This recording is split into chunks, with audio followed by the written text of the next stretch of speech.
Welcome to Good Thinking Live. If you are here, let me know that you're here. Good morning, good afternoon, good evening, depending on your time zone. Today is going to be really cool for those of us who are really embracing good thinking, because I'm going to be revealing some of the most interesting findings from the International Society for Judgment and Decision-Making Conference. So this is new research in the areas of decision-making and behavioral economics that haven't been published, new findings that haven't yet been published. So that's what we're going to do. I spent the last few days at the conference, and I'm going to reveal some of the kind of most interesting findings. Hello, Jawad, and let me know where you're from, because it's fun to see in the chat. The chat has a little delay, so if I don't get to you, it just means that it scroll too fast. And some of you are here from YouTube Live on my Becky Saltzman channel, and some of you are here on Good Thinking on LinkedIn. So you might not see each other in the chat, but I will try to see all of you. Let me know that you're here, and let me know where you're from. All right.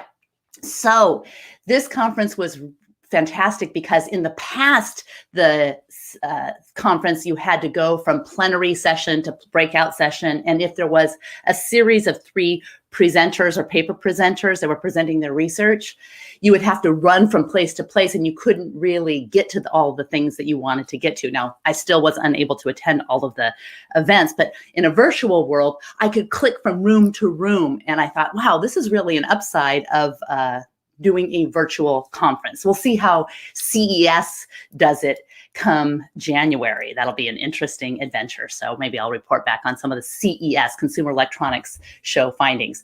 Adrian, welcome. Stephen, greetings from the birthplace of the Viewmaster.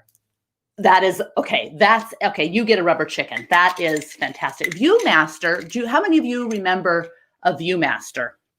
Those things that you put the little, there's like a circular thing, and they have little images, and you put it in, and you kind of advance and advance and advance and advance. And it was like it was the original VR headset.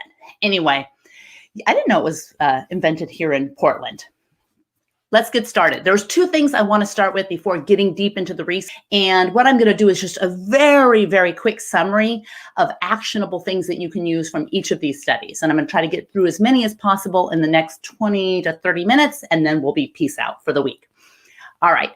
First of all, there is this concept of pre-registration. So some of these research projects have been pre-registered. And what pre-registration does is you have to come up with your hypothesis and what you think you're going to find, and you have to publicly put it out in this pre-registration. And then you do your experiment, and you would publish the results, whether your hypothesis was supported or not. And this is a really cool thing, because so many times in research, there is something called p-hacking or data dredging, where you kind of do your research, and then you look to see what kind of results you can pin together, and then you come to the conclusion. You kind of start with that versus starting with a hypothesis. So pre-registration, some of these studies were pre-registered and some were not. So it's important when you're looking at things that you are led to believe about behavioral economics, or how humans behave, or how humans think, or how we make decisions, that it's ideally based on, in the future, pre-registered research. It's almost like a kind of another layer. You hear about peer-reviewed research. Hi, Santhosh. Hi, Santhosh. Let me know where you're from. Welcome to Good Thinking. I'm glad you're here. All right. So there's pre-registration, but there's also seems to be kind of a lot of talk about this replication crisis in 2020. And this was particularly interesting this time, because there's not a lot of excitement or incentive for publishing studies where your hypothesis is disproven. Like, I thought this was the case, but I was wrong. Those are not usually the most sought after hypotheses to get published. The other area is in well-established understanding of human behavior, whether it's loss aversion. If you look at, Kahneman and Tversky stuff about we work to avoid loss more than we do to seek gain. and taking on some of these well-established behavioral economic theories that are just deeply embedded in business and how we see the world, taking those on and trying to replicate those studies. Oh, so you're from Bangalore, India. Welcome from India. Anyway, this replication crisis was kind of heightened in this year's conference.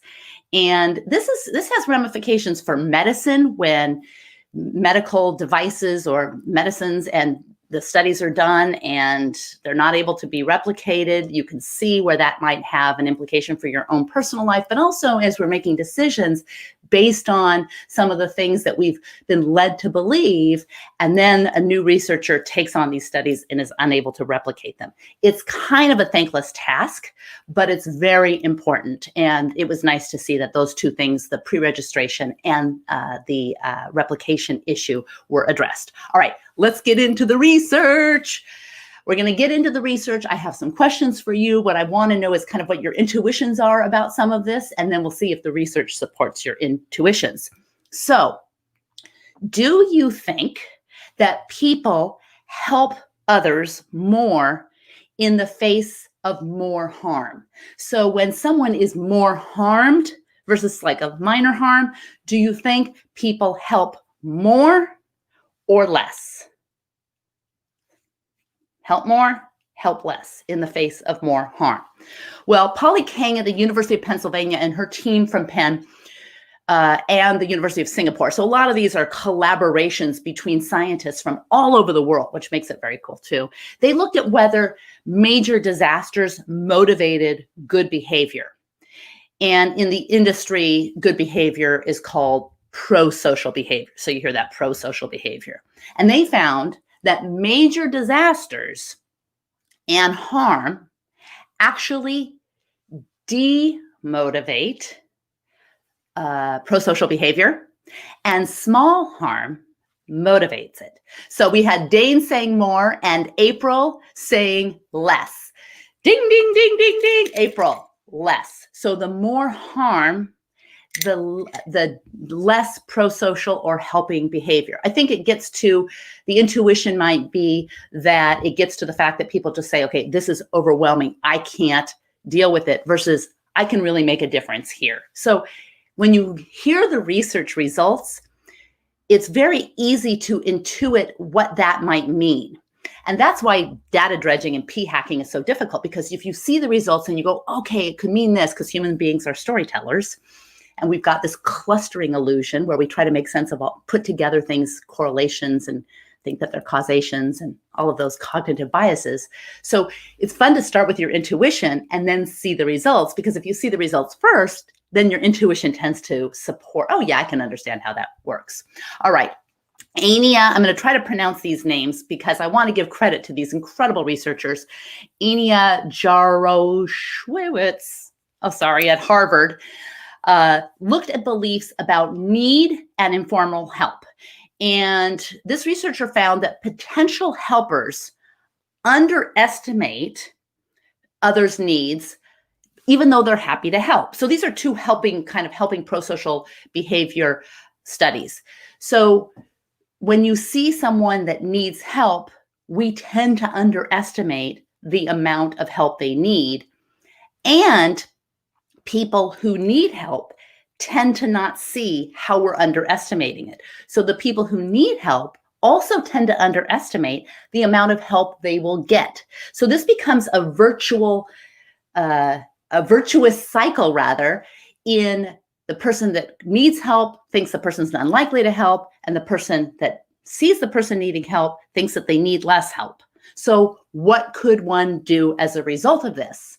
One could either offer help or ask for help to break this virtuous cycle.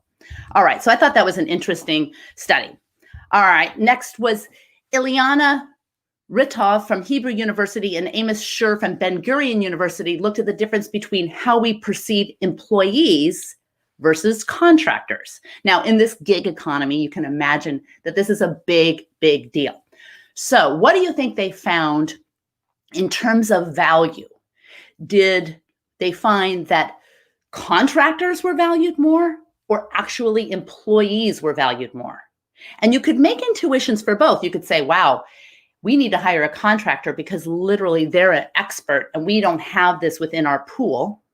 Or you could think, so their contractors are more valuable. Or you could say, we're not even willing to hire them, so contractors are less valuable. So do you think that contractors were considered more valuable or less valuable in the findings from Hebrew University and Ben Gurion University? More or less?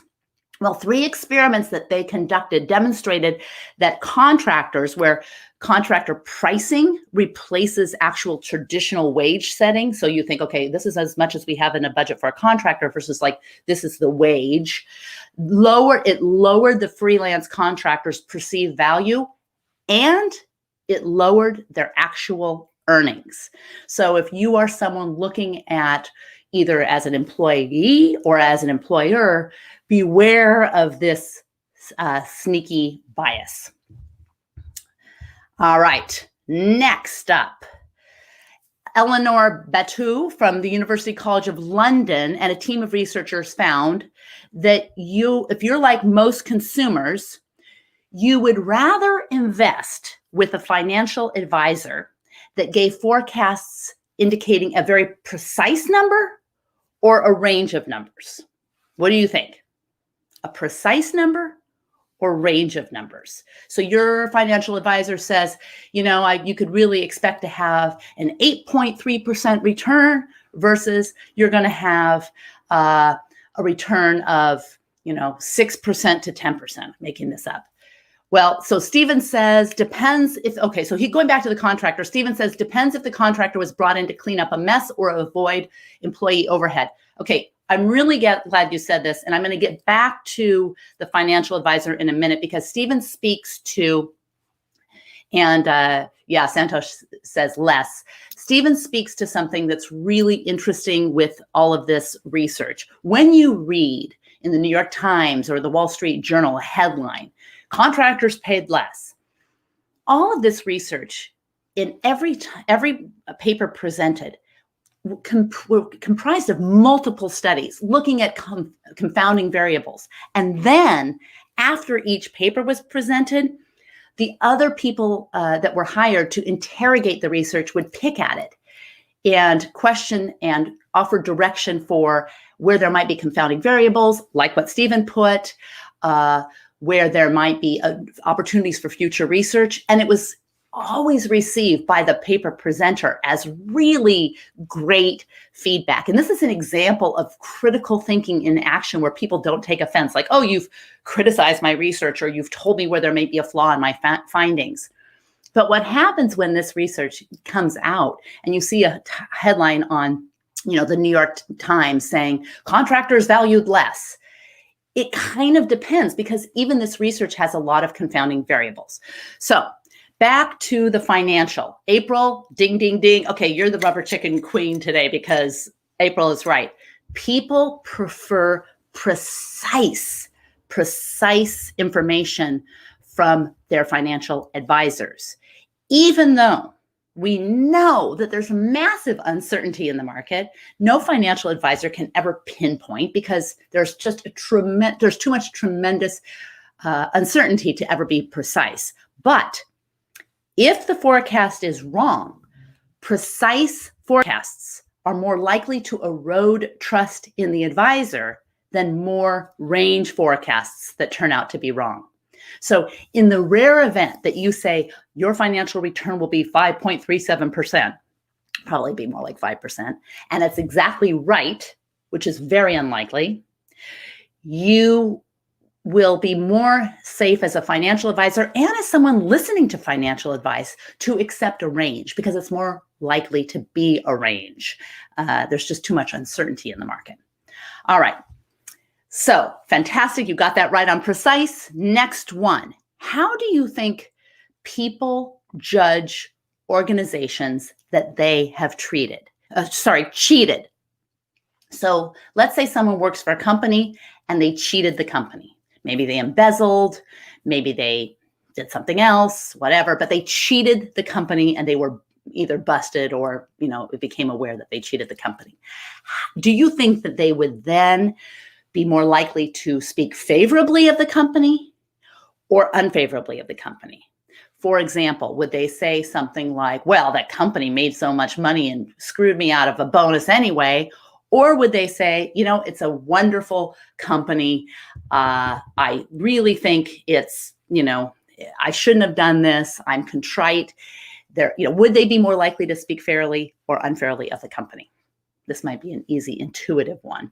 Well, Nurit Hod of the Hebrew University of Jerusalem and Yair Peer and Shai Denziger of Tel Aviv University, and I'm getting all of these wrong. If any of you want links to any of this stuff, specifically, and you put, I'd like a link to this research, I can certainly hunt it down for you if you put it in the chat, or if you send me a message through, I guess, my website, BeckySaltzman.com.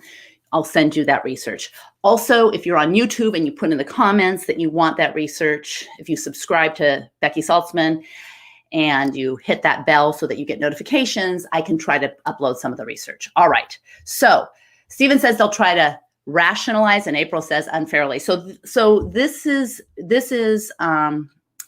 number one, they were asked, do they judge the organization more favorably, or B, to protect the self-image? Do they blame the company for their misbehaviors? Well, these researchers found that cheaters judge the organizations more negatively, but, and this is where they kind of maybe, you might skip the intuition, although when you hear it, it sounds intuitive, only when the cheaters could justify their cheating. So you guys were right on that. They try to rationalize. And when they are unable to rationalize, and most people are pretty good at rationalizing rather, they then say, well, that company sucks. But if they're unable to do it, then that dissonance kicks in, and they are less likely to talk about the organization that they cheated in kind of a negative light. So Santos says unfairly, yes. Now this one may not surprise you when you think about others doing it, but it might surprise you to know that you do it too. And one of the things that's important in listening to all of this behavioral economics and decision-making research is that it's super easy to see these things and these biases and these irrational decision-making in other people, but it's important to know that we are all human in the same way, and we all make these. It's also good to know that being aware of them is the first step in correcting kind of some of your irrational decision-making. All right, so Ike Silver and a team at University of Penn, when discussing moral and political issues like gun control or immigration, people on both sides of the aisle, so it doesn't matter if you're conservative or liberal, and I think this was clearly a study done in the US, but not all of them were, a lot of them weren't. They found that people think that if they bring up evidence, even if they notice evidence that will erode their case, that they are unlikely to bring up evidence that will weaken their case or make people think that they're not loyal to their cause. So the question becomes, as we become more and more polarized, and we think, oh, we're open to all evidence, but they're not. Well, we all are subjected to confirmation bias, where we ignore evidence that doesn't support our case and seek out evidence that supports our case. It's the bias of the biases. All right. So researchers suggest that this is kind of a form of self-censoring. Upon reflection, people know that they should be more forthcoming about good evidence that contradicts their beliefs, but they don't. And this was in study after study after study. This is a really robust finding. I'd be curious to see if anyone is able to create some meaningful study that challenges the existence of confirmation bias, because this is a big one. Also, Daniel Kahneman, who has been a member of the International Society for Judgment and Decision-Making forever and ever, calls one bias the granddaddy or grandmama of all biases. Can you guess what it is? Can you guess what Daniel Kahneman calls the bias of biases? So I'll go back to the research while you think about what Daniel Kahneman calls the biases of all biases. And then whoever wins, if anyone gets it, it'll be all the chickens. It's for all the chickens. All right. So here we go. Shireen Chaudhry at University of Chicago and Valeria Berde. I'm really bad at reading names on the fly. At Ludwig Maximilian University of Munich, so you can see that this is like international all over the world, found that in mutual blame conflicts where both people are to blame, do you think that we have a strong preference for apologizing first or apologizing second? Which do you think they found? Well, they found, ding, ding, ding, and it's kind of intuitive, but maybe not, because I could give a lot of reasons why some people would prefer to apologize first. When you think about negotiations and you think about putting the first offer in, if you think of apology as a form of offer, maybe you would think, okay, apologizing first is like the highest, smartest thing to do. But in this finding, they found that people prefer to apologize second because they would rather not be the only one to apologize. And so if they would rather not apologize at all unless they can get a reciprocal apology.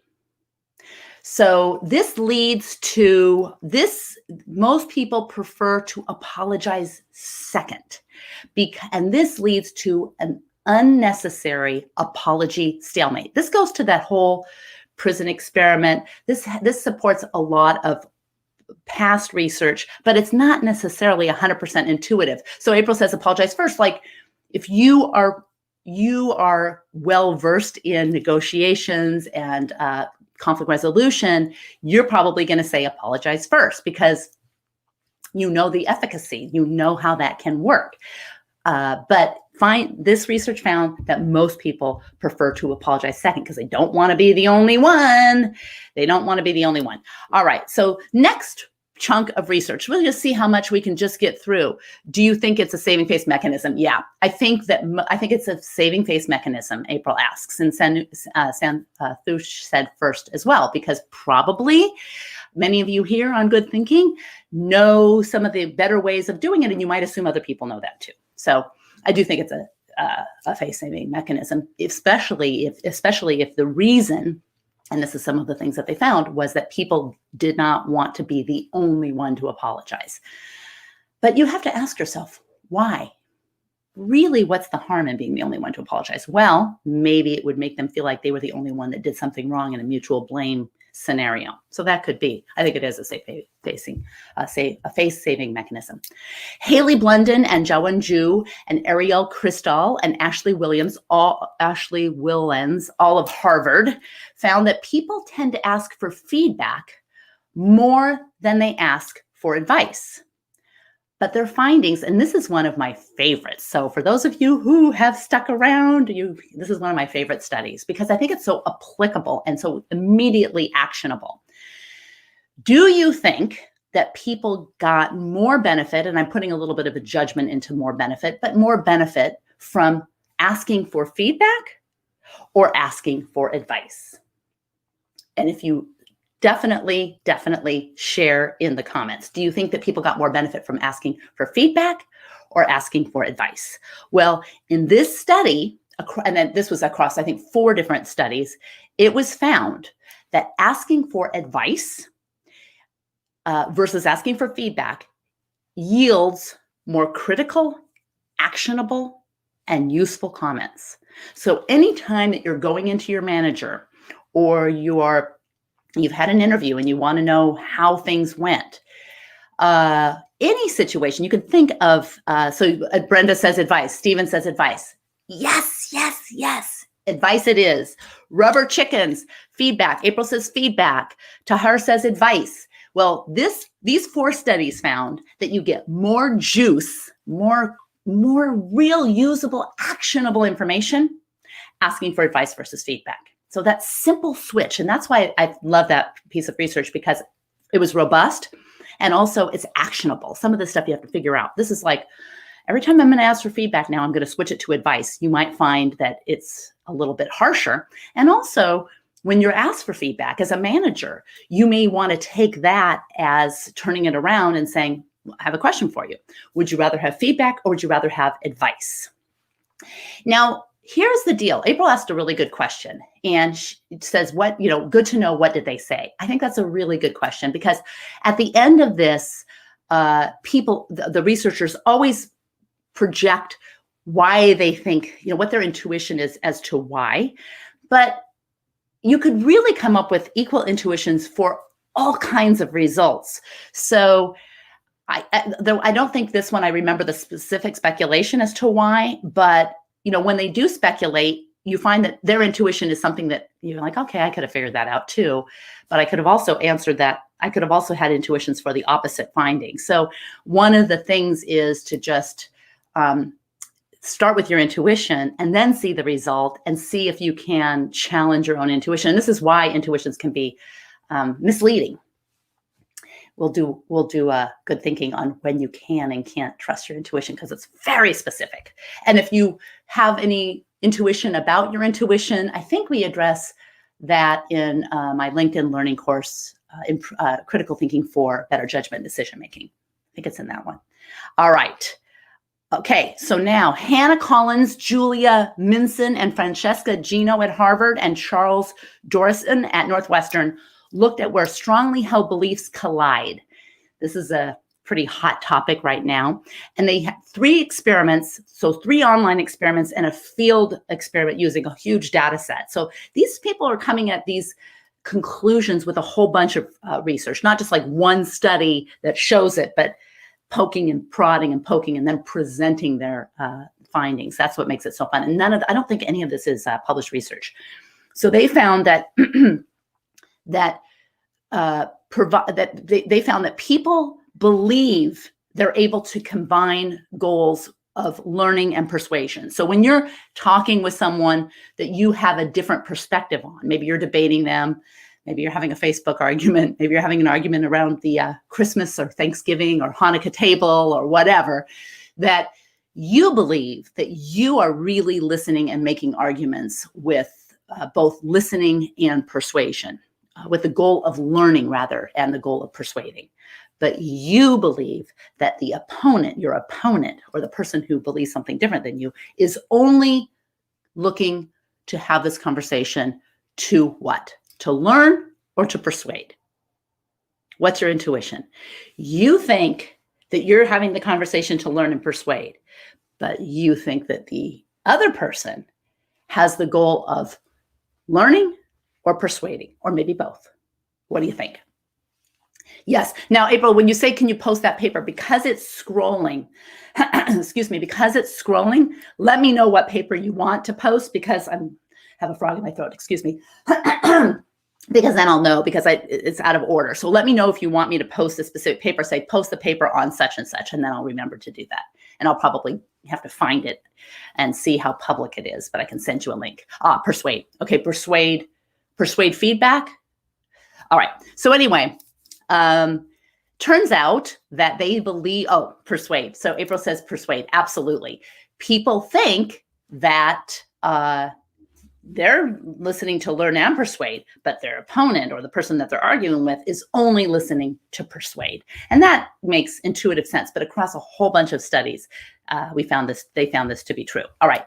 Next one. How much time do we have? We only have a few minutes, so we're going to do a couple more. If you want a round 2 of the research, let me know, because we probably are about halfway through, but I don't want to go more than 30 minutes. So if you want a round 2 of the research, let me know. But if not, we've got a lot of other cool things and some interviews coming up. So do you value your own legitimacy to give advice? So do you think that you are worthy of giving advice?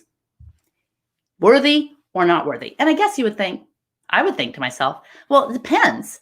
If I'm giving advice on, I don't know, lots of things, forestry, I wouldn't be worthy of giving advice. I mean, I know what a tree is, and beyond that, no clue. So do you think you're worthy of giving advice or not? And here you're going to think of it in the aggregate. Think of it in the aggregate. So April says yes. Brenda says yes. Please, you want round 2? Fantastic, we will do. Stephen says yes. Brenda says yes. Okay, then we'll do a round 2 because I'm going to wrap it up right now. So this is the last one. I'll remember I'm on 12. I have a different order maybe. Do you think you're worthy in the aggregate of giving advice? So maybe you're saying yes, you think you're worthy of giving advice. Maybe you're saying yes, you want round 2 of these studies. Now I don't know. Sorry. Put round 2 if you want round 2, because if not, the rest of the research can be set aside. So let me know. Say round 2. I want round 2. So turns out you should be worthy of you should find yourself worthy of giving advice. Preeti Srinivasan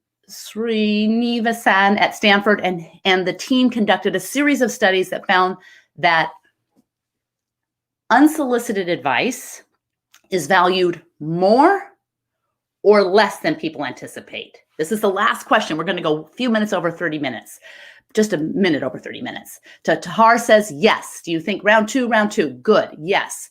So yes to round 2. Yes to you're worthy of giving advice. I don't know. But do you think that unsolicited advice is valued more than people anticipate or less than people anticipate?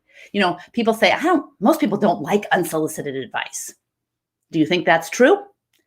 Because in this finding, drum roll please, last one, it was found that unsolicited advice is actually valued more than people anticipate.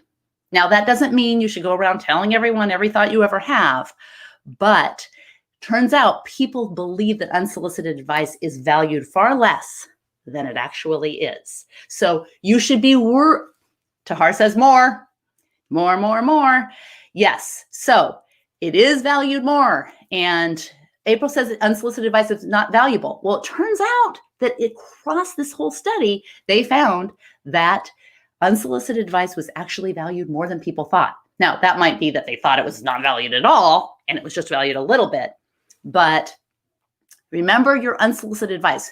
Use it judiciously, accept it more readily, and you might find that advice versus feedback will give you more to act on. Anyway, I'm going to wrap it up because, like I said, we're 2 minutes over, which I like it to be 20 to 30 minutes. So this is Good Thinking Live. We're here most Mondays, 9 a.m. Pacific time in the US, 4 p.m. Greenwich Mean Time. Here on LinkedIn, you can if you follow me on LinkedIn, Becky Saltzman, I think you get notification, but I'm not sure. An easier way or a more reliable way is subscribe to Becky Saltzman YouTube channel. And I think if you smash that bell a couple of times, I don't know exactly, but you will get notifications about when we're here. But you can tune in most Mondays right here on YouTube and LinkedIn. Thanks. Have a great week. Thank you, good thinkers, and April and Sanush. And we will be back next week with round 2 of the research. Have a great week.